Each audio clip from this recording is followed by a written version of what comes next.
Viewers welcome back in our programme जी। Doctor साहब साडा अगला यूट्यूब कमेंट M.K. गांधी अते डॉक्टर B.R. अंबेडकर वाली वीडियो ते आए हैं।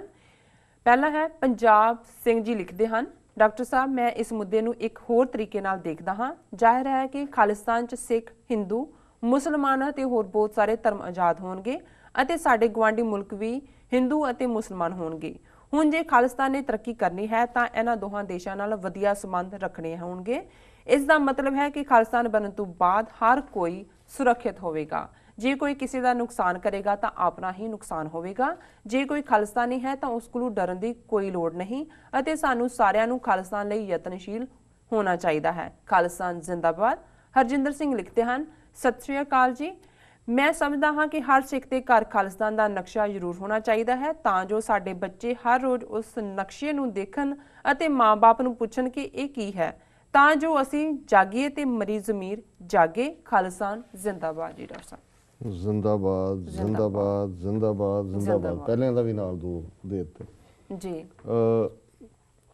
सानू खुशी हुंदी है भी जदों अपलोडेड जिहड़ियां वीडियोज़ ने उन्हां दे उत्ते कोई क्रिएटिव जां उहदे च कोई सार भरपूर टिप्पणी आंदी है जी। सो इन्हां ने भी दोनों ही टिप्पणियां सार भरपूर ने, क्योंकि असीं इन्हां वीडियोज़ दे विच जिक्र कीता है। क्योंकि सवाल तो यही सी कि जी हिंदुआं दा की बनेगा, खालिस्तान किन्ने उन्हां दी की सुरक्षा का प्रबंध होएगा जी। सो उन्होंने बिल्कुल ठीक किया है कि बई असी तां क्योंकि खालिस्तान दोनों ही सभ्यतावां इधरों जिहड़ी मोराको तो सिविलाइजेशन इस्लाम की शुरू हुंदी है, वाघा और जिहड़ा उस ते हुसैनीवाड़ा ते आके मुकदी है, तो जमुना पार गंगा जमुना की सभ्यता वेदां की सभ्यता जिहड़ी है जिन्हों आर्या सभ्यता ते आर्या व्रत पता नहीं की कहंदे ने इन्हां दी है।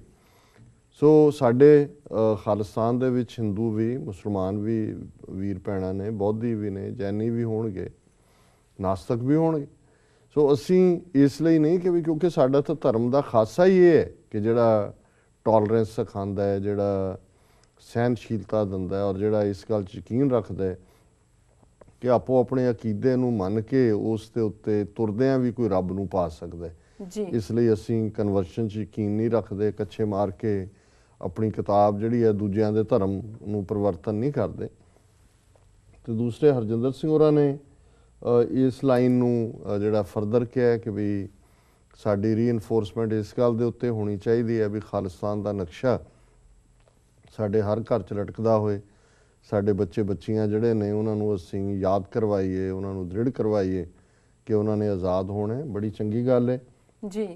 पर मैं समझदा भी पहला जिहड़ी जनरेशन आप है वो भी अपने फर्ज अदा करे, सिर्फ बच्चों वाल ही गल नूं ना तोरीए। और इन्हां दा शुक्रिया जी जी। डॉक्टर साहब इस नाल लेने ब्रेक। व्यूअर्स दोस्ताना इस तरह बने रहो, मिलते हैं छोटे वक्फे तो बाद।